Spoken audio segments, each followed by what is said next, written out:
46 million Americans, and by the way, 1 in 4 kids is on food stamps. That should wake us up. If 1 of our 4 kids in America is food insecure, pretty frightening. I mean, there are 100 million Americans who are either below the poverty line or barely scratching the surface above the poverty line.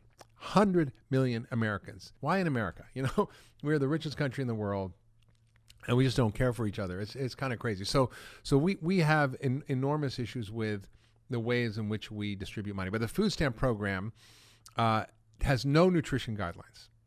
It's the biggest food program. It's one of the biggest programs in the government. So it's of the $1 trillion, almost $1 trillion USDA farm bill, which should be called the food bill because it's mostly about food. 3/4 of that is for food stamps. Wow. $75 billion a year. 3/4 of that is junk food.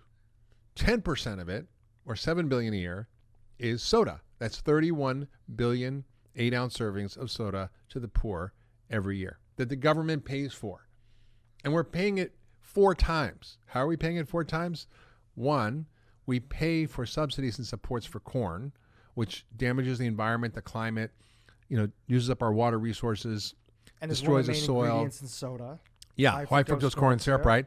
It causes damage to biodiversity, loss of pollinator species, pesticides, herbicides, fertilizer, destroys our waterways. I mean, all those costs. Topsoil. And who's paying for that?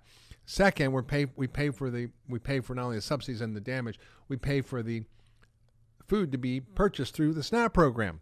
I mean, the number one source of U.S. revenue for Coca-Cola is food stamps.